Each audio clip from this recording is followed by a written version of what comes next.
Okay, so let me give it a second. Okay, so you guys should be able to see my screen right now. So everything up through last week. So last week, Friday, we had our types of bonds lesson, and you guys had your types of bonds discussion assignment. That assignment is going to be the last one that will be graded for this second 6 weeks.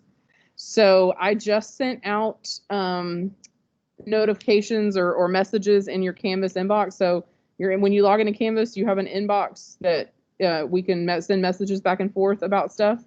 And so I sent anybody who was missing any assignments for the 6 weeks or you haven't submitted them in Canvas. I sent for each assignment, I sent you a message. So if you were missing like one thing, then you got one message about that assignment.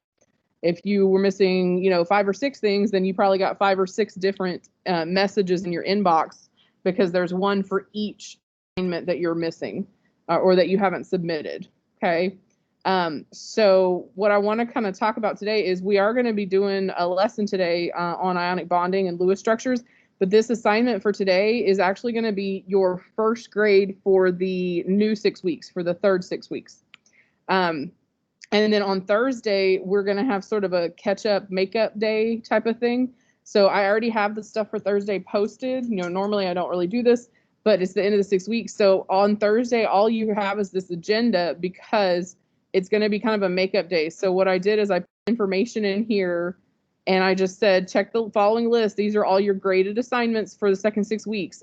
And you want to check in self-serve to see, like, do you have a grade for it? Or does it say like a capital M for missing? Or is there something going on? Like if it says 0, but you're like, hey, I turned it in, then you might go check the comments on the assignment because I have people that turn them in, but like I can't view it. If like it's a Google Doc and you didn't change the settings, sometimes I can't view it, or sometimes certain things won't load. So usually I'll put comments on the assignment, but if you don't have your Canvas set up to send you notifications about assignments comments, then you may not know that. So check your grades, and if you have anything that's a capital M, that means missing. So you need to go look in the module for unit 2 and 3. Look in, and the titles of the assignments are the same. So look for, label the periodic table, label the periodic trends, or whichever one you need to do. And I have them here in the order that we did them. So like labeling the periodic table, that was towards the beginning of the 6 weeks. Then we did trends, then we did the lab, and then we got into unit 3. So we have our orbital diagrams, electron configurations. And then last week you had kind of the self-reflection, the Lewis dot diagram, and your types of bonds. And then your major assignments are at the beginning of the 6 weeks, we had that atomic theory timeline project. Then we have unit 2 tests kind of in the middle. And then last week you guys had the electron infographic project. So right now, the only things that are not in self-serve are the infographic project and the types of bonds discussion board post. I'm actually in the middle of grading the infographic projects right now. So if you have turned it in, or even if you haven't, those grades are going to be updated later today. So you're either going to get a grade if you turn it in, or it's going to be another M, and your grade's probably going to go down even more if it's missing. Okay. So make sure that you get everything turned in. Okay. Because as it says right here, anything that you're missing, it's due by 11:59 p.m. this Friday, October 30th. That is the deadline. That's not my deadline. That's like the school district's deadline for me to grade it, to put it in by Monday for report cards for UIL eligibility. So if you're, in a sport or a fine art or any kind of club or activity that you have to be eligible for, you have to have everything turned in by 11:59 p.m. on Friday. Otherwise, I can't count it to grade. Now, can I still take work after that? Yes, but it's not going to count for eligibility, so it won't go on your report card. It'll be a grade change later on. Okay.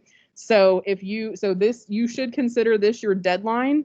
The only reason you shouldn't be turning anything in by this time is if you have some kind of emergency or something. Okay.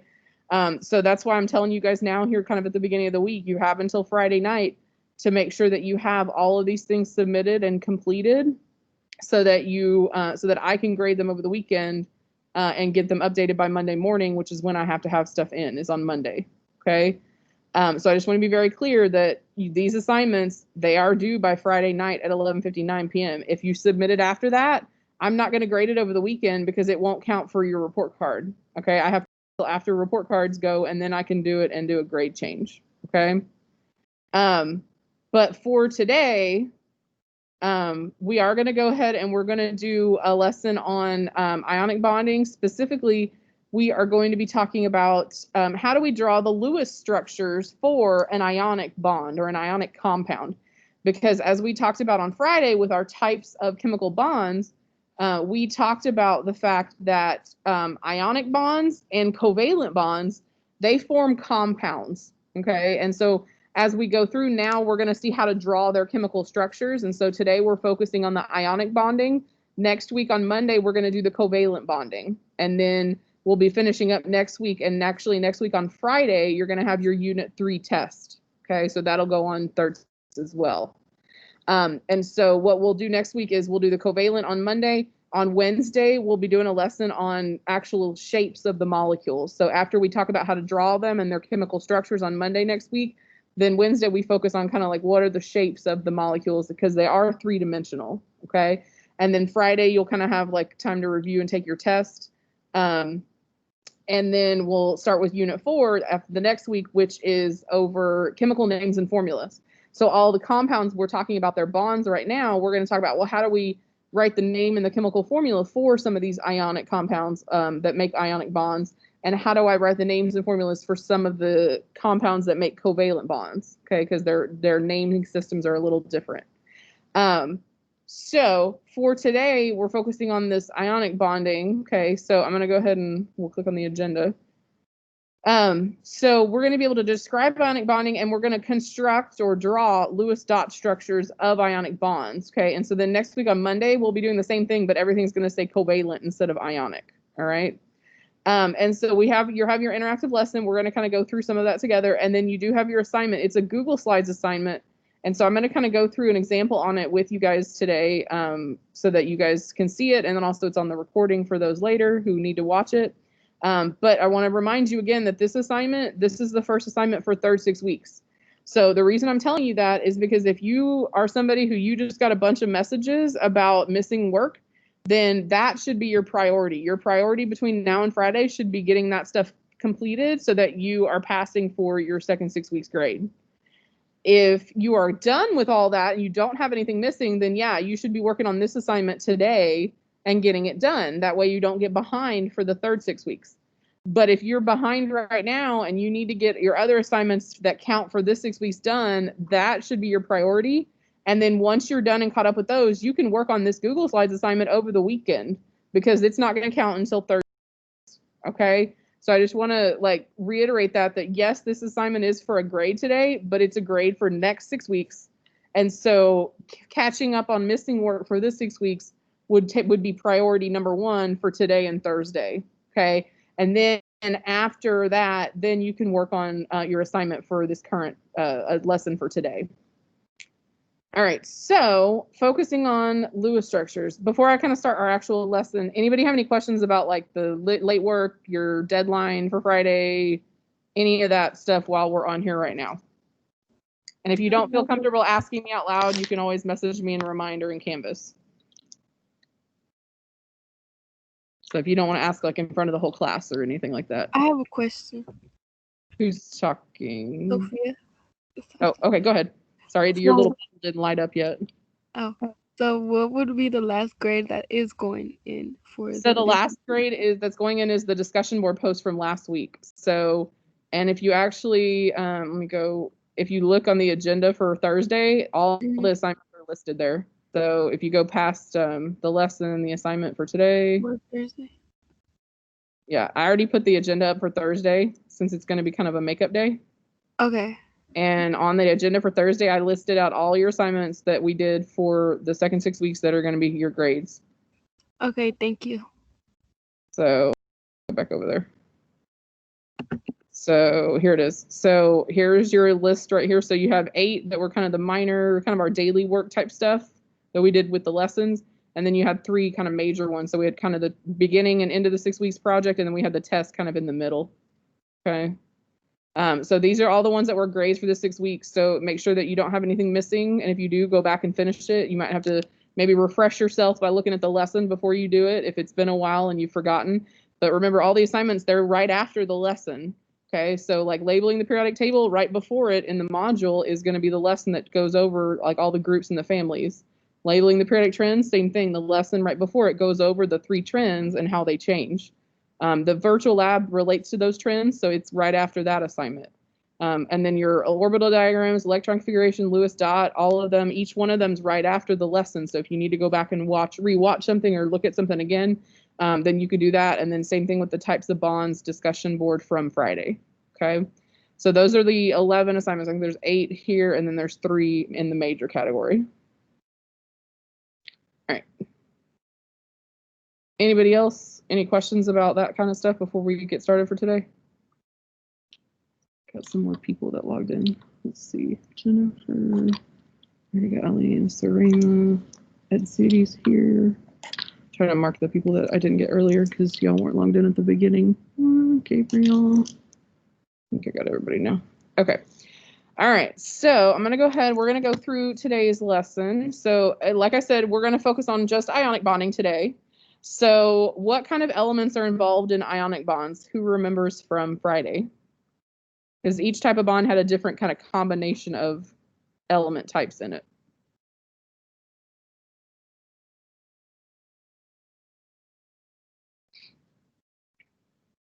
So does anybody remember which kinds of elements do an ionic bond? So remember, we have it's either 2 metals, 2 nonmetals, or 1 of each.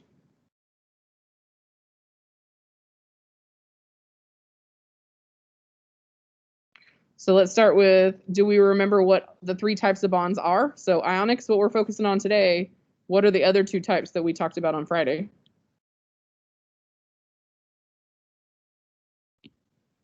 You could answer in the chat if you don't want to talk out loud, guys.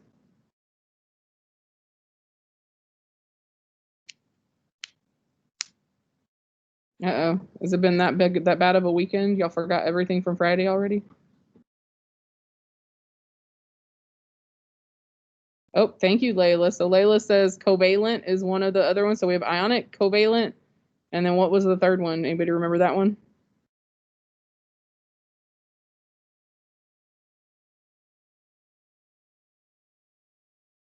This is the one where all the electrons kind of move around freely in between all the atoms.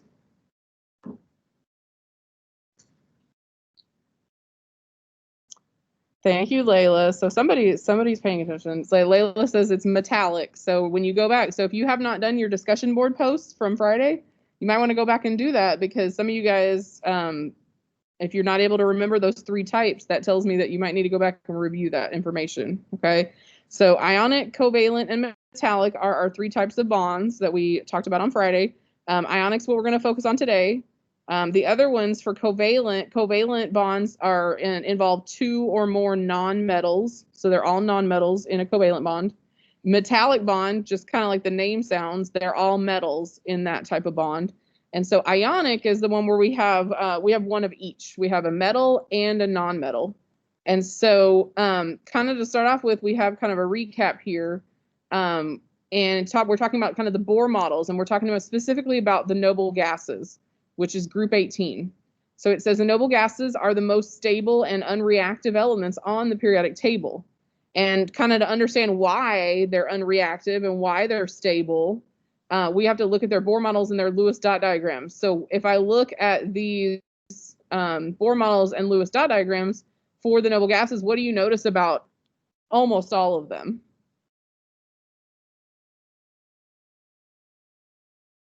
So what I notice about like the outer ring or the Lewis dot diagram, what's the same? Or most of them, I should say.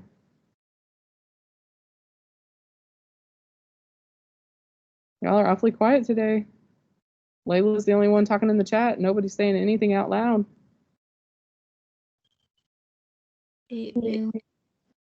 Yes, thank you, Camila. So they have 8 valence electrons, okay? So if I look at the outer shell of the Bohr model, they all have 8. Or if I look at the Lewis dot diagram, which only shows me the valence electrons, they all have 8. The only exception is helium, okay? Remember we talked about helium is the exception because it's only in the first period. It's in the first row. And so since it only has the first energy level, it can only have 2 maximum. So it's full with having 2. So it still has the complete shell. It's just not 8 like the rest of them. Okay.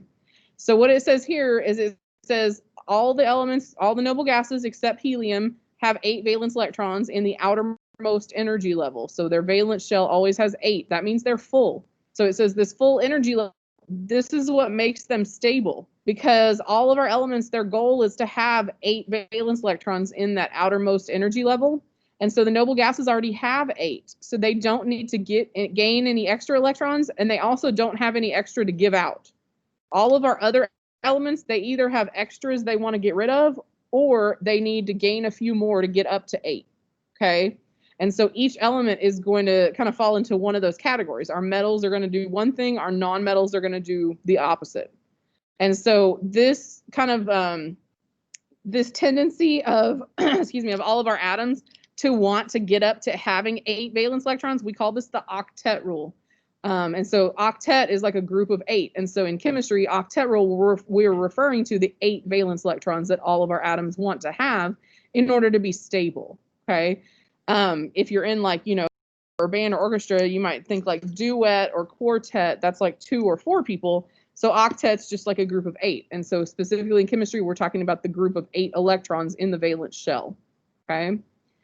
So keeping that in mind, we're going to talk about, well, how does this relate to ionic bonding? Well, we learned last week that ionic bonding is where electrons are transferred from a metal to a nonmetal in order to make a compound. So we have an atom of metal and we have an atom of a nonmetal.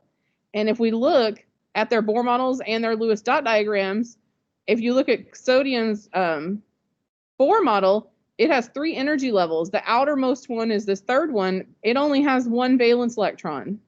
And so I can see the same thing on the Lewis dot structure. It has 1 valence electron. And so anything that has less than 4 valence electrons, which are typically all of your metals, it's going to be easier for those to lose their electrons than to gain enough to equal 8. So in sodium's case, it's easier for it to give away and to lose that 1 valence electron than to try to gain 7 more. And that's why it has a very low ionization energy, because it doesn't take a lot of energy because it only has 1 electron to lose, and it really wants to lose it. It wants to give it away. Chlorine, on the other hand, it has 7 valence electrons, so it only needs 1 more. And so most of our nonmetals, the reason they have their higher ionization energy and their higher electronegativity is because they hold on to their own electrons really well, and then they also want to gain more to get to that octet of 8. And so chlorine has a higher electronegativity than sodium, and so it's going to take sodium's electron away from it. And so what's going to happen is this right here. So you can see on the Bohr model and on the Lewis dot diagram, sodium is losing this valence electron, and I'm drawing the arrow pointing towards the atom of chlorine because this is me showing the transfer. I'm telling you this valence electron on sodium, it's going away and it's going to go over here and it's going to join the valence shell on chlorine so that it will have a full shell of 8. And so what we draw the Lewis structures. We don't draw the Bohr models. I'm just showing you guys that so you can understand that the valence shell is that outer one.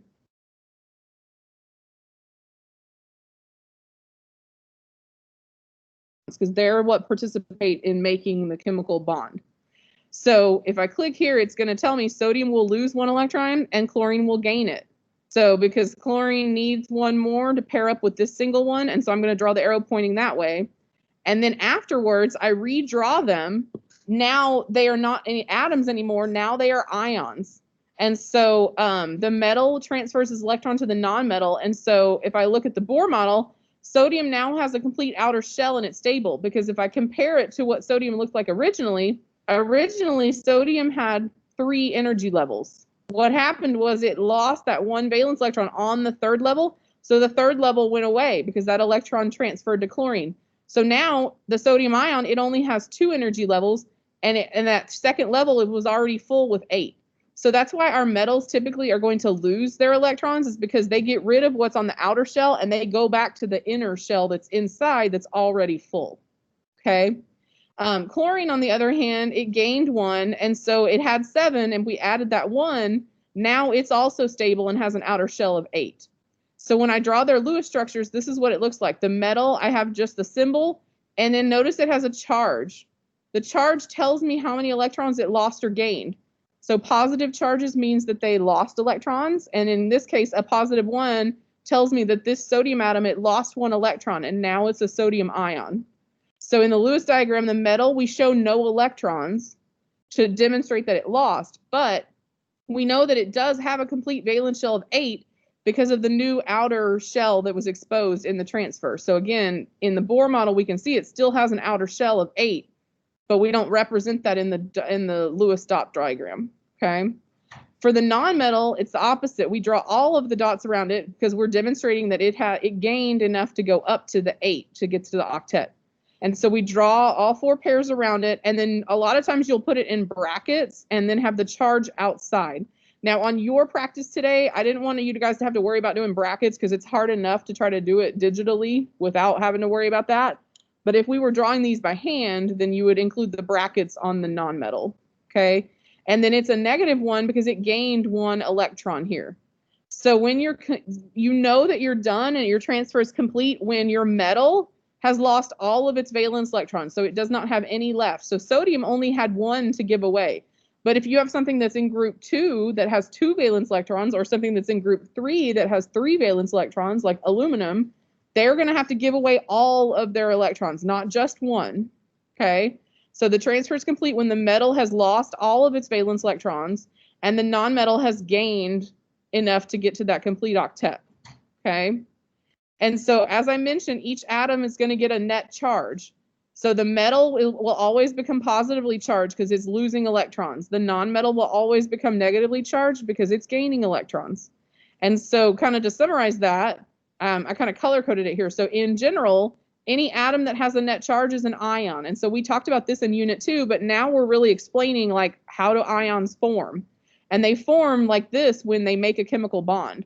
So your metal will lose an electron or it will give it away, and it becomes a positively charged ion. Your nonmetal, it gains the electrons that the metal gave away, and it becomes the negatively charged ion. And they always have to pair up a negative and a positive because then that's what attracts them. Their opposite charges attract them and hold the bond together. And so metals that lose electrons and form positive ions, if we remember back from Unit 2, those are called cations. Because remember, cats have paws, so cations are positively charged. And then my nonmetals, they always gain electrons and they form the negative ions, and those are specifically called anions, okay? So you can think of it standing like for A, negative, and then ion, all right? So what we're going to do, we're going to take a look at a few more examples, okay? Because this is what you guys are going to be doing on your practice for this assignment, is you're actually going to be drawing these structures for the ionic bonds, okay? So this one says, draw the Lewis dot structure for the compound made between lithium and chlorine. So the first thing that I need to do is I need to look up these elements on the periodic table so I know their symbols, and I need to look at what group number they're in because I need to know how many valence electrons to draw for their dot diagram. So the step 1 is to do that. Look up their group number and then draw the dot diagram for each atom. So lithium here is in group 1. It's an alkali metal, so it only gets 1 dot up here at the top. Chlorine is a halogen. It's in group 17. And so everything in group 17 has 7 valence electrons. So I draw it with 7. It's just got 1 single one here on the left side. Okay. So then the next thing is I need to show my transfer. And the transfer always goes from the metal to the nonmetal. And so if I kind of click on my little info, it says the electron is transferred from the metal, which is lithium, to the nonmetal, which is chlorine. So this is another reason why you guys need to know where your metals and nonmetals are on the periodic table so that you draw this correctly. You draw the arrow pointing from the metal to the nonmetal and not backwards, okay? So now it says chlorine now has a complete octet. It has 8, and lithium also has a complete octet from the inner electron shell that we uncovered when it gave away this 1. And so it says here you can add metals or nonmetals as needed to complete all octets. We're going to talk about that kind of on the next couple slides because sometimes you won't just have 1 of each. Sometimes you need more than 1 to balance everything out, okay? And then the final thing is once you've transferred all the electrons and everybody has their octet, you want to make sure that you add their charges. So here's lithium. It's drawn with no dots because it lost all its valence electrons since it's the metal, and it only lost 1, so it's a positive 1 charge. And then right next to it, we draw chlorine, but since that's the nonmetal, notice it's drawn with all 8 dots. I left the single one red so that you could tell that's the one that transferred from lithium, okay? And then it's in brackets, and then it has a -1 charge because it gained this 1 electron. And that's kind of what these see if you hover over them. Lithium is +1 because it lost 1 electron. So now it's not an atom of lithium anymore. It's now a lithium ion because it has that charge. Or if I want to be specific, since it's positively charged, I could call it a lithium cation. Same thing with chlorine. It's now no longer the element chlorine. Because it has a charge, it gained one electron. It's now called a chloride ion, or if I want to be specific, a chloride anion. And if you notice, the ending changes. All the negative ions, all my nonmetals, when they become negative ions, all their names, the ending changes to IDE. Okay, so if I never say chlorine ion, it's chloride ion because the name changes when it becomes an ion, but that's only for the nonmetals. All right, so our next example, okay, is a little trickier. So I start out the same way. I have sodium, so I'm going to look up sodium on the periodic table. It's Na, and it's in group 1. It's an alkali metal, so it has 1 valence electron. My other element they gave me is oxygen. Oxygen, that's the nonmetal, because that's on the right side of the table, okay? So it's O, and it's in group 16, so it gets drawn with 6 valence electrons like this. So now, if I show my transfer, so sodium, it's the metal, so the electron is going to be transferred from metal, which is sodium, to the nonmetal of oxygen. Okay, so this, where Edwin here is going to transfer and pair up with this one. What's the problem, though, with just doing that? If I transfer this one from sodium to oxygen, does that give oxygen a complete octet?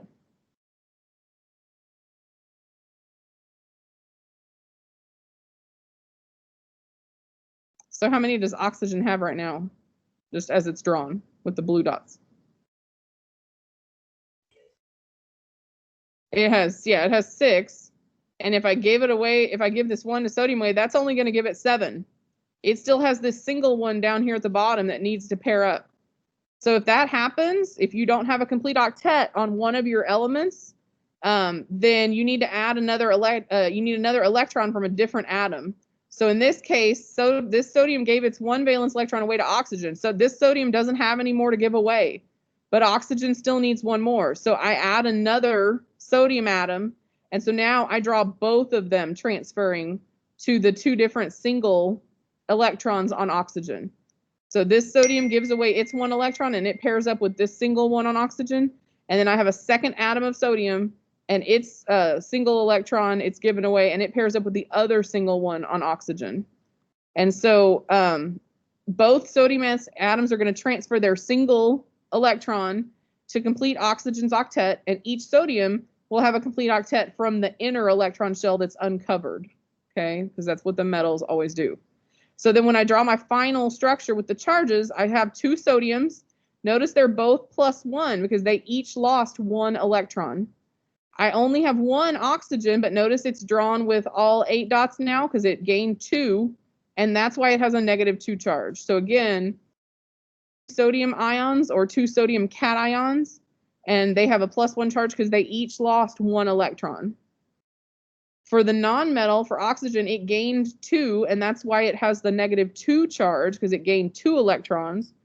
And now, because it's an ion, I call it an oxide ion or an oxide anion. It's not oxygen anymore, it's oxide, because it now has a charge. Does everybody understand why we added another sodium here? Anybody have any questions over why there are 2 of them on this one? Okay. Because you are going to have some on your practice where you will need more than 1, like this one. And so it's all about following that octet rule. So this metal only had 1 to give away, so we needed to add another atom of the metal in order to fill oxygen's octet. Another thing you can check at the end, guys, your charges should all balance out and equal 0. That's the definition of an ionic compound. If to be stable, the charges have to balance out. So notice that each sodium is +1, so that's a total of +2. And that balances out this -2 on the oxygen. And so that tells me that this is balanced, and that means it's drawn correctly. Okay. All right, the last one, it's similar to the one we just did. So this one we're doing magnesium and chlorine. So magnesium's an alkaline earth metal. It's in group 2, so it's got 2 valence electrons. Chlorine's a halogen, group 17 again, so it's got 7. So I start off the same. Magnesium, it's going to transfer the valence electron here to chlorine. Just like normal, okay? But what's wrong with that? If I transfer this 1 to chlorine, then what happens?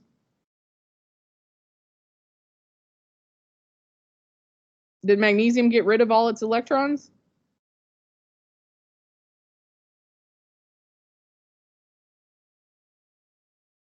So magnesium still has another single one. Oh, somebody's typing in the chat. You go look. No, it did not. Thank you guys. Layla and Sarema. Okay, yeah, so it still has one left. That means that I need to add another chlorine. So this time I'm adding another nonmetal because yes, I completed the chlorine's octet, but magnesium still has one. I got to get rid of it because I want to uncover the inner shell for magnesium that already has 8, that already has a complete octet. So on this one, because magnesium still has an additional electron, even though chlorine's complete, I need to add another chlorine atom so that magnesium can transfer its other electron to that one. And then by doing that, now I've allowed magnesium to transfer both electrons. So now its inner shell will have that complete octet. And each chlorine will have an octet because each chlorine gained 1 from the magnesium atom. Okay, so does everybody see why we needed another chlorine on here? We okay with that? So, and it's kind of like a balancing act. So even if I had something that had 3 electrons here, because sometimes you might have 3, I would just add a third of my nonmetal to transfer that third electron. So it's all about looking at your valence electrons and transferring them. And then if you need to add another metal or nonmetal atom to make sure you're completing all your octets correctly, then you do that. So at the end, magnesium, it has a +2 charge because it lost both of its electrons. It lost 2. So we have it's now a magnesium ion, or if I want to be specific, I can call it a magnesium cation. Chlorine, I have to draw 2 of them because I have 2 atoms of it here. I draw 2 of them. Their octets are full, so they have all 8 dots. And then they each have a charge of -1 because each chlorine gained 1 electron. Okay, so they're chloride ions now, or chloride anions. The one thing I want to point out again, though, is that my charge still balances out. I have a +2, and then if I add my negatives together, that's a -2. And so overall, the whole thing still equals 0. So that's your key to knowing that you've done it correctly. Everybody should have an octet, and your charges should balance out and equal 0. Okay. All right, so we're going to look at your assignment so that you guys are kind of clear on what to do, just in case. So it's in Google Slides. So it's similar to some of the ones we did first 6 weeks where it has a copy of the assignment here. And so what you're going to do is it shows you a preview, but it's very small. So you're going to click on where it says ionic bonding Lewis structures. You'll click on that title and it'll open it in Google Drive for you. And it makes you a copy. So this is your own copy that you can edit to submit. So at the beginning, it kind of tells you just what you're going to be doing. You're going to build Lewis dot structures for different combinations of metals and nonmetals to show how they ionically bond. And kind of the first part's got a little bit of a review, just so we make sure that we're clear on our, valence electrons and all that kind of stuff. Wait for it to load. It's just being slow because we're on the call. So it has a picture, kind of here's an example for sodium and chlorine. And then this is actually what sodium chloride looks like. So all these are sodium and chlorine atoms alternating in this kind of lattice, that grid pattern. And that's what makes kind of the cube when you think of like salt, and salt particles are kind of those crystalline structures. That's because this is what it looks like molecularly. So the second slide has instructions. So depending on what kind of image you see, you might have to do different things. So if it has a picture of a mouse like this and says drag, then that means there's things that you can click on and drag from there, and you can maybe fill in the blank or place something somewhere on the slide, okay? If it has a picture of a keyboard and the word type, that means you're gonna have to click inside the text box and you're gonna have to type out your answer. And then these are just if you need to know to move an object, you click on it and move it, but if you need to use the keyboard shortcuts, you can click on something and shift and then use your arrow button, okay? For small objects especially. For copying and pasting, you might, if you need to copy and paste anything, click on the object and then you can do Control-C to copy and then go to wherever you want to paste it and do Control-V to paste. If you're using a Mac instead of a PC or a Chromebook, then instead of Control, you'll do Command-C or Command-V. So those are just things you might need to know to help you to complete the assignment on the slides. So as I said, the first little bit is a review from last week. So it has a review of our dot diagrams, sort of what the parts are, what we use them for. This one has a review of, it says for each group, so you're going to type, and you'll click on the text box here, and you'll type in what the number of valence electrons are for each group, okay? And you need that information because if you can't tell me the number of valence electrons, it's going to be really hard to draw their structures. Okay. And then it has three where you're practicing like last week doing just the dot diagrams for the element. So you'll type in the number of valence electrons based on what group it's in, and then you will click on either the singles or the pairs to make the dot diagram. Okay. And then it has kind of a recap of just about ionic bonds. So this is kind of from Friday and today. And so again, you'll drag the words to fill in the blanks. You'll only use 4 of them, so you'll have 2 left over. And then here is where you're actually getting into what we just did today. So it says for the next set of questions, you're going to build Lewis dot structures for ionic compounds. And it says, remember to follow your list down here. So the metals always transfer electrons to the nonmetals. So you should show this with arrows. And you should know how to put in arrows because on your periodic table that you had the color code at the beginning of this 6 weeks, there was a video that showed you how to do arrows. Okay. A loss of electrons means that you have a positive charge. A gain of electrons means that you should have a negative charge. And so make sure you put the proper charge to each ion when you're done at the end. And then make sure that all atoms have a complete octet. Okay, so your metal has lost it and it doesn't have any left because it's on that inner shell now. And your nonmetal should have all 8 at the end. And then here are their charges. So we're going to go through the process of like how this one was created. Okay, as a kind of an example. So this says draw the Lewis dot structure for the compound made between lithium and chlorine. So first thing I need to do is I'm going to click and I'm going to drag. I'm going to drag a lithium and I'm going to click and I'm going to drag a chlorine.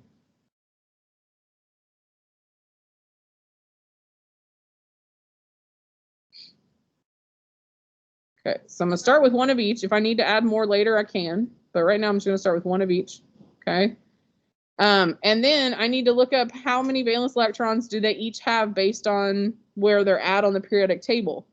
So lithium, it's in group 1, so it only has 1. So I'm going to click on the single electron and I'll drag it over here and kind of stick it on top of lithium.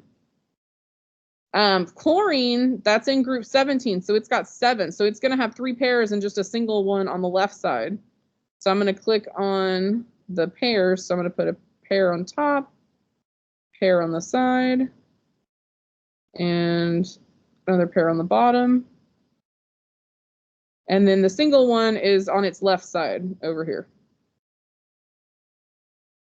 So those are my original dot structures to start with. So now I need to show my transfer. That means I need to draw an arrow. So if you don't remember how to do an arrow, you go up here to insert, you go down to line, and you click on the option for arrow. And then this little crosshair thing is going to pop up. So I want to click from where I want to start, which is the metal, and I want to draw my arrow down to that single electron on the nonmetal. Okay, so now I have an arrow from lithium to chlorine, indicating that this electron is going to transfer here. So then afterwards, what do they look like? Well, I have a lithium. Does the lithium get any dots?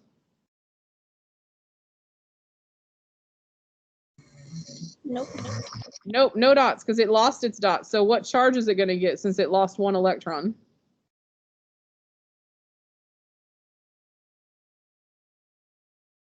What do you guys think?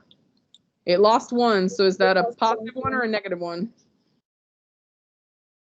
Sorry, I didn't hear what you said.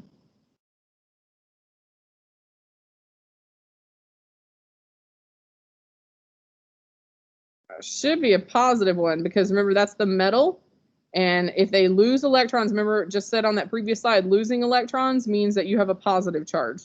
So Li with the +1, and then for chlorine, I'm going to scoot it over here now since I've done lithium. All right, so scoot it over just a little bit, and then for chlorine, that's the nonmetal. So the nonmetal, it gained that 1. So it's now going to have all 8 of its dots. So I'm going to put a pair on top. And then we'll put a pair on the side. That's close enough. Put a pair on the bottom.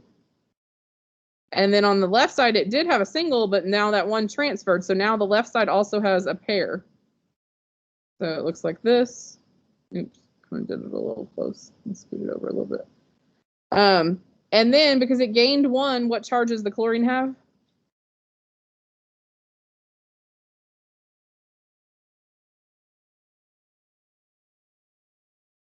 -1. Thank you, Layla, in the chat. So I'm going to drag the -1 and put that up here in the corner by the chlorine. And then I'm done with that one. Okay. So like I said, I'm not going to make y'all do the brackets on this because it's hard enough to, drag all the things you need to do. But you guys have 5 of these that you're going to do. So on the next slides, they're kind of the green yellow color. Those are all the ones you're doing on your own. Okay. So you have potassium and iodine. You have, what's the next one? Lithium and sulfur. You have calcium and oxygen is the next one. You have aluminum and chlorine. Oh, I skipped one. Barium and bromine is the third one. I thought I skipped one. Barium and bromine, then calcium and oxygen, and then aluminum and chlorine. Okay. The very last one that's kind of on this yellow-orange slide, if you click on that one, this is a challenge question. It's extra bonus points. Okay. Because this one's a little tricky. It's a harder one than some of the examples we looked at. You have to kind of think about what to do on that one. Okay. So that's it. And then once you're finished with everything, you don't have to do that last one because it's optional. It's extra credit, but you can do it or not. But once you have everything else done, then you'll go back to Canvas and you will submit it. Okay. Again, I just want to reiterate, though, that assignment, that's your first grade for next 6 weeks. So your priority should be finishing second 6 week stuff first. And then if you're done with all that, or when you get done with all that, then do this assignment so that you stay on track for third 6 weeks, so that you aren't having to do stuff late and make stuff up at the last minute. Okay. Anybody have questions over like your Google Slides? How do we do that assignment? Kind of how it works? Any of that stuff?